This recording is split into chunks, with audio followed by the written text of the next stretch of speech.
Hello friends, welcome to Nand Kishore classes. आज का lecture बहुत ही इंटरेस्टिंग होगा। आज हम पेरीमीटर कैसे निकालते हैं, पेरीमीटर क्या होता है, इसके बारे में डिटेल में पढ़ेंगे। बहुत सारे बच्चों को इस कंसेप्ट में कंफ्यूजन रहती है। सबसे पहले तो जानते हैं कि पेरीमीटर होता क्या है।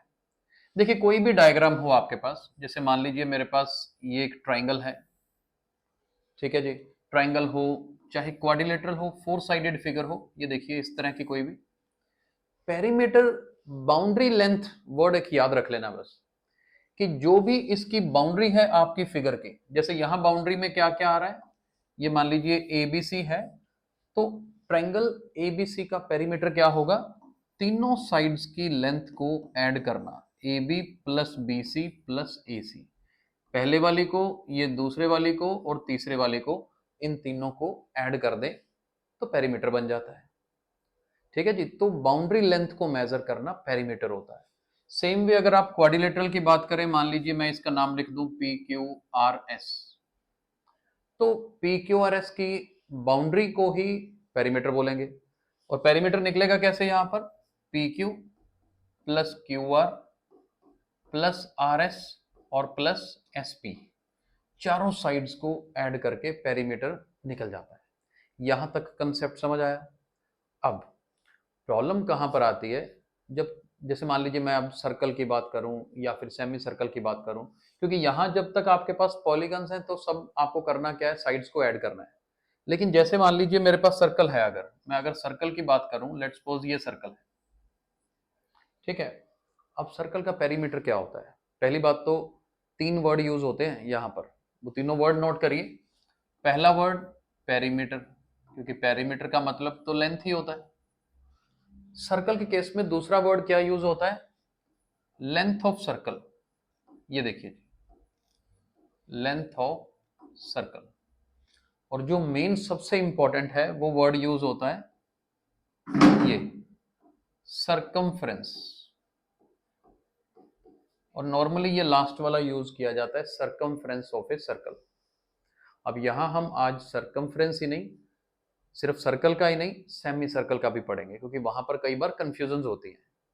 कैसी कंफ्यूजन होती है, चलिए ध्यान से देखते हैं। मान लीजिए ये सर्कल है और ये सर्कल का सेंटर।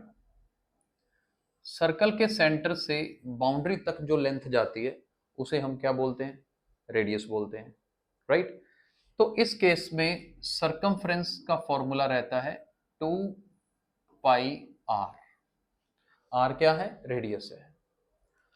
पाई एक कांस्टेंट रहता है जिसकी वैल्यू 22/7 ले सकते हैं या फिर 3.14, डिपेंडिंग अपॉन क्वेश्चन। ठीक है जी। तो ये जो सर्कल की लेंथ है ना, बाउंड्री है, वो इस फॉर्मूले से आप फाइंड आउट कर सकते हैं। तो मैंने अभी थोड़ी देर पहले क्या कहा था, प्रॉब्लम आती है सेमी सर्कल में। सेमी सर्कल में कैसी प्रॉब्लम आती है, जैसे ये मेरा पूरा सर्कल था, राइट। सेमी का मतलब होता है हाफ। पूरे सर्कल का हाफ करने का मतलब पता क्या है, आप इतनी इतनी आर्क ले लें, ऊपर वाली आर्क का मतलब, अगर मैं बोलूं तो ध्यान से देखिएगा, ये कि आप इतनी इतनी आर्क ले रहे हैं, ये सेमी सर्कल है, ऊपर वाला हाफ। यानी कि मैं इधर अलग से बना के दिखा दूं तो सेमी सर्कल में इतने इतने की बात कर रहा हूं। और इतने सेमी सर्कल का सरकमफ्रेंस कितना होगा, ऑब्वियसली पूरे सर्कल का हाफ होगा।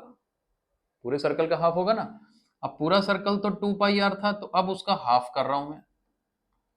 तो हमारे लिए याद रखने वाला काम क्या है, इस 2 से ये 2 कट जाएगा, तो याद रखिए सेमी सर्कल का सरकमफ्रेंस कितना है, सिर्फ पाई आर है। अब गड़बड़ कहां होती है, ये देखो मैंने ये आर्क बनाई है सिर्फ सेमी सर्कल। कई बार डायग्राम कैसे गिवन होती है, आप बड़े ध्यान से देखना, अभी मैं आपको एक और बना के दिखाता हूं। कई बार डायग्राम हमें इस तरीके की गिवन होगी, ऐसे सेमी सर्कल बना होगा लेकिन साथ में ये लाइन भी होगी। अब वहां कई बार कंफ्यूजन हो जाती है। आप याद रखना, ये अगर कर रहे हो ना तो इसमें बाउंड्री में सिर्फ सेमी सर्कल वाली ऊपर वाली लेंथ नहीं आती। यहां अगर पेरीमीटर निकालना आएगा तो यहां आपको पेरीमीटर में क्या करना होगा, एक तो पाई आर यूज करोगे, ऊपर वाला हाफ जो सर्कल का हाफ है, साथ में आपको डी ऐड करना पड़ेगा। डी क्या है, diameter of the circle, radius का डबल है ये। तो ये डायमीटर कई बार ऐड करना बच्चे भूल जाते हैं। तो दोनों सिचुएशन याद रखना, ये सेमी सर्कल है जिसका हमने पेरीमीटर लिया, ये क्या है, सेमी सर्कल तो है, साथ में नीचे डायमीटर भी है, तो वो भी लेना जरूरी है। आई होप आज के वीडियो में आपको पेरीमीटर का कंसेप्ट समझ आया होगा। अगर ये वीडियो पसंद आया है तो ज़्यादा से ज़्यादा बच्चों तक पहुंचाइए। Thank you so much.